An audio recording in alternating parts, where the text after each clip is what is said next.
आज हम बात करेंगे bank rate versus open market operation के बारे में। आप प्लीज पहले बैंक रेट का सेपरेट टॉपिक मेरा आर्टिकल देखिए और ओपन मार्केट ऑपरेशन का सेपरेट आर्टिकल देखिए, फिर हम आगे बढ़ेंगे। देखिए, bank rate and open market operation both are the quantitative credit control methods.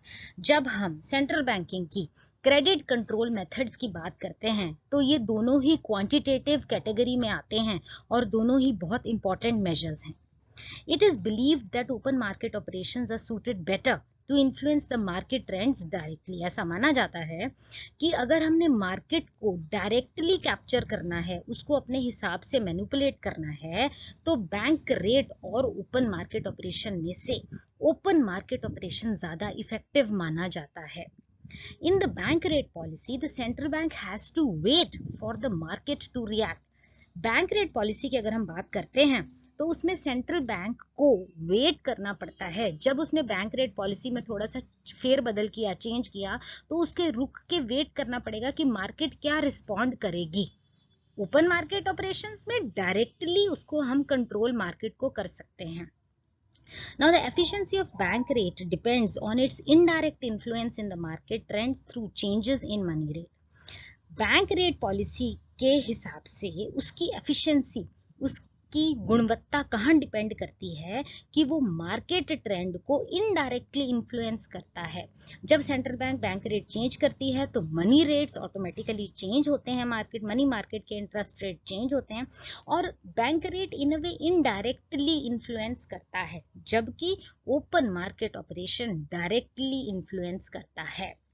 Open market operation has direct और immediate effect on the volume of money and the volume of credit। तो हमारा जो OMO है उसका direct effect आता है और तुरंत इफेक्ट आता है दो चीजों पर, वॉल्यूम ऑफ मनी, जितना मनी है मार्केट में, और जितना क्रेडिट है उसके ऊपर। In a way, open market operation proves its superiority over the bank rate policy। इसलिए हम कह सकते हैं कि OMO जो है वो कहीं ना कहीं, क्योंकि उसका डायरेक्ट प्रभाव है, तुरंत प्रभाव है, इसलिए बैंक रेट पॉलिसी वो कहीं ना कहीं सुपीरियर माना जाता है। Next, superiority of open market operation की अगर हम बात करते हैं और अगर हम उसको टेबल में डालते हैं, कैसे हम OMO को और क्यों हम OMO को उससे थोड़ा सा सुपीरियर, उससे थोड़ा सा बेटर मानते हैं। देखिए, open market operation is a direct way of controlling credit. Directly अगर आपने मार्केट को कैप्चर करना है, क्रेडिट को कंट्रोल करना है, तो ओपन मार्केट ऑपरेशन ज्यादा बढ़िया टेक्निक है। It is a direct way of controlling credit. The initiative lies in the hands of monetary authority। तो जो करता धरता है वो monetary authority ही, उसको काम करना है। लेकिन अगर वो ओपन मार्केट ऑपरेशन से काम करती है तो वो डायरेक्टली क्रेडिट को कंट्रोल कर सकती है। जबकि बैंक रेट क्या है, इनडायरेक्ट वे है जी कंट्रोल क्रेडिट का, उसका सीधा प्रभाव नहीं है, थोड़ा इनडायरेक्टली। नो डाउट वो भी क्रेडिट कंट्रोल करने का उतना ही बढ़िया जरिया है, लेकिन अगर हम इन दोनों को कंपेयर करते हैं तो OMO बेटर है, क्योंकि बैंक रेट इनडायरेक्ट तरीका है। Bank rate policy is an indirect way of controlling credit. The initiative lies with the commercial banks.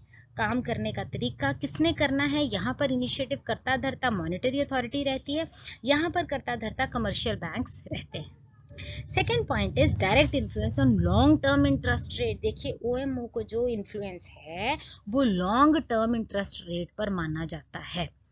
It has a direct influence on the long term interest rate, बजाय जो bank rate policy है उसका direct influence short term interest rate पर आता है। Bank rate directly influences only short-term interest rates. The long-term interest rates are affected only indirectly। तो जो सीधा प्रभाव बैंक रेट का है वो शॉर्ट टर्म इंटरेस्ट रेट पर जाता है और OMO का लॉन्ग टर्म इंटरेस्ट रेट पर जाता है। इसी की वजह से हम कहते हैं कि भैया OMO जो है वो थोड़ा सा ज्यादा सुपीरियर कहलाता है। नेक्स्ट स्लाइड देखिए, अभी तो हमने इन दोनों को कंपेयर किया और हमने सुपीरियोरिटी जाहिर करी, लेकिन bank rate and open market operations are used together. इन दोनों को इकट्ठा काम में लाया जाता है। ऐसा नहीं है कि हम सिर्फ बैंक रेट के ऊपर ही रिलाई कर सकते हैं या सिर्फ हम ओएमओ पर ही रिलाई कर सकते हैं, नहीं, इन दोनों को हैंड इन हैंड, दोनों को इकट्ठे चलाने से ही हमें ज्यादा फायदा रहता है। To achieve the effective results, bank rate and OMO are used together. इन दोनों को इकट्ठा काम में लाया जाता है। Bank rate and open market operations may not produce desired results when used independently. अगर हम अलग अलग चलेंगे, सिर्फ बैंक रेट को काम में लाते हैं, तो उतना डिजायर्ड रिजल्ट जो है वो नहीं आता। जो हमने कंट्री की क्रेडिट को कंट्रोल करना है, कैश रिजर्व्स को कंट्रोल करना है, तो उसके लिए फायदेमंद और ज़्यादा समझदारी इसी में रहती है कि आप बैंक रेट और ओएमओ को इकट्ठा करिए। अगर आप अकेले क्यों ही करेंगे, एक पर ही आप काम करेंगे, तो हमारा रिजल्ट जो है, हम जो चाह रहे हैं वो अच्छा नहीं आएगा। हॉथरे जो एक हमारे इकोनॉमिस्ट हैं, वो बिलीव करते हैं that open market operation should be employed in conjunction with bank rate to get desired results. तो ये इकोनॉमिस्ट ऐसा मानते हैं कि इन दोनों टेक्निक्स को, बैंक रेट को और ओएमओ को इकट्ठा, हैंड इन हैंड इकट्ठा चलाइए, ए प्लस बी इन दोनों को करके चलाइए, तभी हमें अच्छा नतीजा जो है वो मिलेगा। बजाय, लेकिन जो कीन्स हैं वो ये मानते हैं कि open market operation need not be supplemented by bank rate policy to get desired results. ये ऐसा मानते हैं कि इन दोनों को इकट्ठा चलाने की जरूरत नहीं है। वो कहते हैं that open market operation may be employed independently provided they are supplemented by suitable fiscal policies। मतलब कि अगर आप ओपन मार्केट ऑपरेशन को अकेले ही चलाएं, इंडिपेंडेंटली बैंक रेट को साथ ना लेके चलें, तब भी हम अपनी मर्जी का नतीजा मिल सकता है, हमें जो चाहिए वो हमें मिल सकता है, लेकिन उसके साथ जो हमारी और मॉनिटरी पॉलिसीज हैं, फिस्कल पॉलिसीज हैं, उनको ध्यानपूर्वक उसको इम्प्लीमेंट कीजिए। तो ये हॉथरे कहते हैं कि बैंक रेट और ओएमओ इकट्ठे ही चलने चाहिए, तभी हम अपनी कंट्री के क्रेडिट को बढ़िया तरीके से कंट्रोल कर सकते हैं। लेकिन कीन्स कहते हैं कि ऐसा जरूरी नहीं है। ओएमओ पर ही वो ज्यादा बिलीव करते हैं कि ओएमओ को अकेले चलाइए, कोई बात नहीं, बैंक रेट को साथ में चलाने की जरूरत है नहीं, और जो हमें क्रेडिट कंट्रोल करना है वो हम कर सकते हैं। थोड़ी बहुत ये फिस्कल पॉलिसीज को समझदारी के साथ चलाने की जरूरत है। आगे बढ़ेंगे। Open market operations are used to prepare the ground for a change in the bank rate। ये कहते हैं कि जब हमने बैंक रेट को चेंज करना है, तो उससे पहले ओपन मार्केट ऑपरेशन को काम में लाइए। उससे क्या है कि उससे एक भूमिका बना देते हैं, उससे हम बैंक रेट में चेंज करने की भूमिका जो है वो बन जाती है ओपन मार्केट ऑपरेशन से। तो ओपन मार्केट ऑपरेशन बहुत जरूरी है। भूमिका बनाने के साथ साथ उसके और क्या काम है ओपन मार्केट ऑपरेशन के? It is used to create cheap money conditions on the ground of public policy. देखिए, पब्लिक पॉलिसी के लिए, आम नागरिक के लिए हम ऐसी पॉलिसीज चलाते हैं, तो जो ओपन मार्केट ऑपरेशन है उससे हम चीप, सस्ता बाजार पैसे का क्रिएट कर सकते हैं। चीप मनी कंडीशंस जो हैं वो हम ओएमओ के थ्रू लागू कर सकते हैं। ओएमओ यूज होता है अब्सॉर्ब एक्सेस लिक्विड कैश। जनता के पास, लोगों के पास ज्यादा कैश आ गया है, तो उसको अब्सॉर्ब करना, उसमें कमी लाना कैसे करेगा? ओएमओ से होगा। सेंट्रल बैंक आगे आएगा, purchase of securities, selling of securities करेगा, तो उससे अगर एक्सेस कैश लोगों के पास आया हुआ है तो वो कम हो जाएगा अपने आप। इसके अलावा OMO is used to raise necessary funds to finance the developmental activities of the government।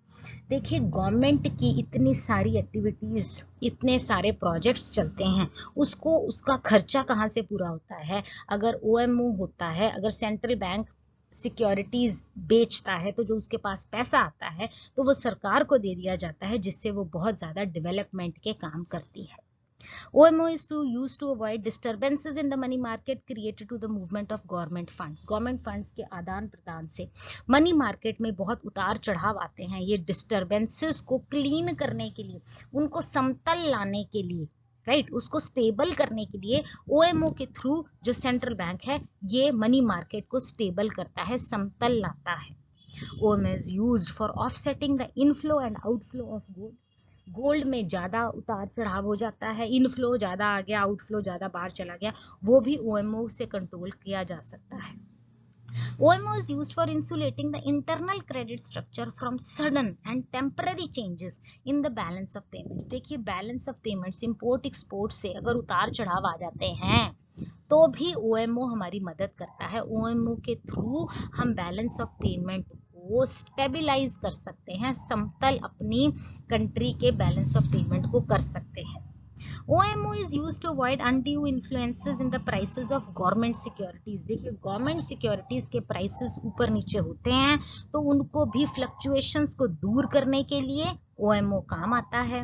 OMO is used to avoid undue fluctuations in the yields of government securities. Yield माने here interest, इंटरेस्ट ऊपर नीचे हो जाता है तो फिर OMO की बारी आती है जो हमें हेल्प करता है।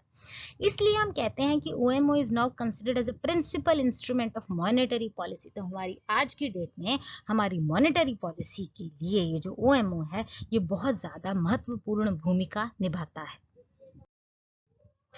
Now we come to the common features between bank rate and open market operation. इन दोनों में क्या समानताएं हैं हम ये पढ़ेंगे।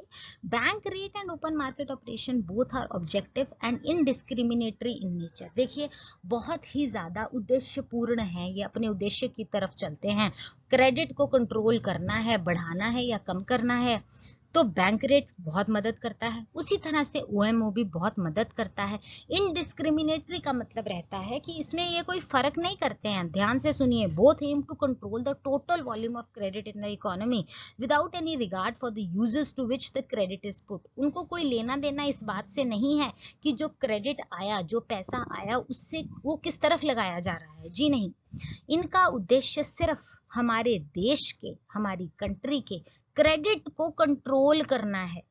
ठीक है जी, या तो एक्सेस कैश अब्सॉर्ब करना है या एक्सेस कैश लोगों तक पहुंचाना है। उसके बाद वो पैसा किधर को जा रहा है, हमारी कंट्री के कौन से खर्चों की तरफ बढ़ोतरी हो रही है, ये इन दोनों का उद्देश्य नहीं है। इनका मुद्दा क्या है, volume of credit control in the economy, अपने मुद्दे की तरफ बढ़ते हैं। उसके बाद उस पैसे का क्या किया जाता है, सरकार के पास ज्यादा पैसा आ गया तो सरकार उधर उसको किधर लगा रही है ये हमने लेना देना कोई नहीं। लोगों के पास ज्यादा पैसा आ गया तो लोग उसको किधर खर्च कर रहे हैं ये हमारा लेना देना कोई नहीं। तो इन दोनों का उद्देश्य, मुद्दा जो है, ये अपने मुद्दे पर काम करते हैं कि वॉल्यूम ऑफ क्रेडिट कंट्रोल में ये सहायता करते हैं। आगे बढ़ेंगे।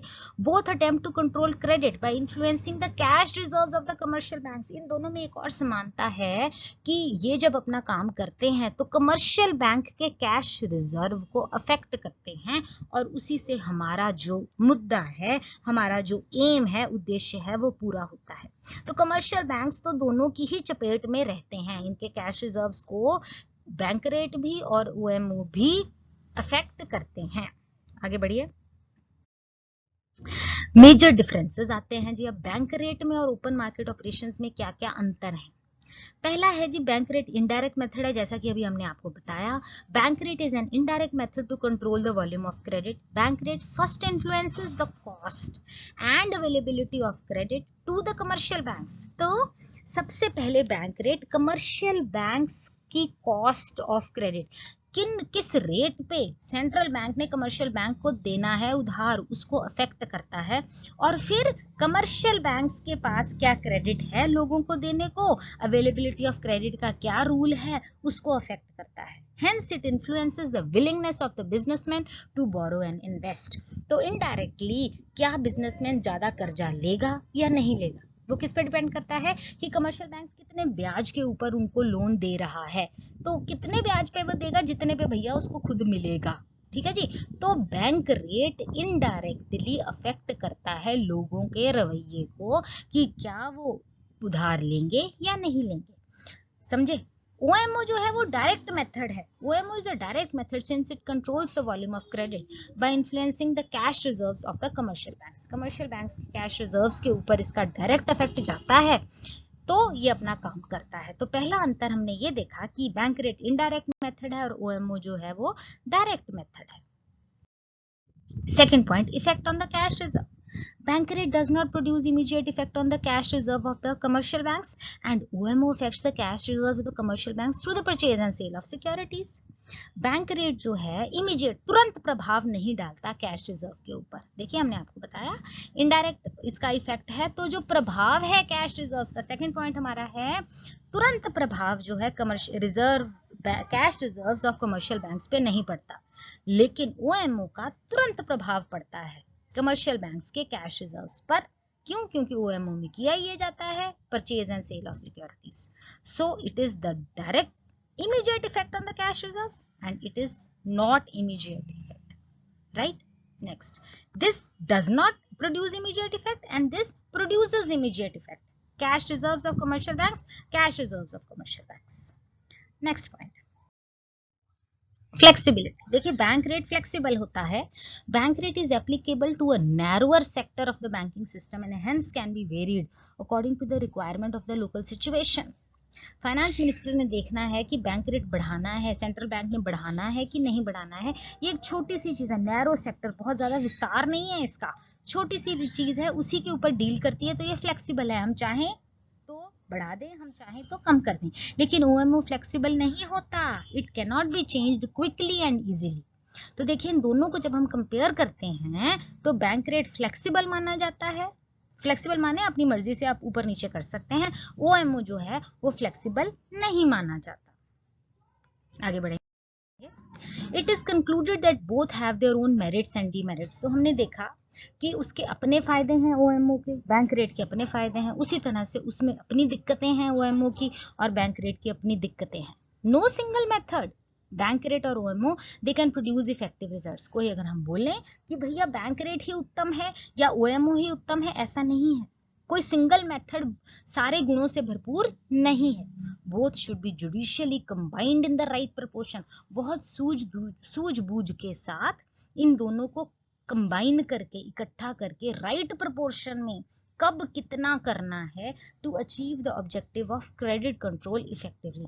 तो अगर हमें क्रेडिट कंट्रोल अपने देश में इफेक्टिवली मॉनिटर करना है, कितना बढ़ाना है, कम करना है, उसमें बैंक रेट और OMO दोनों का योगदान है. इन दोनों को बहुत सोचकर, सूझबूझ के साथ ही हमें आगे चलाना चाहिए. इससे हमारा आज का आर्टिकल यहीं खत्म होता है. आई होप कि आपको समझ में आया होगा. Please like and subscribe to my channel. आपको कोई भी डाउट है तो आप प्लीज कमेंट सेक्शन में लिख सकते हैं. Thank you for watching. Stay safe, stay blessed.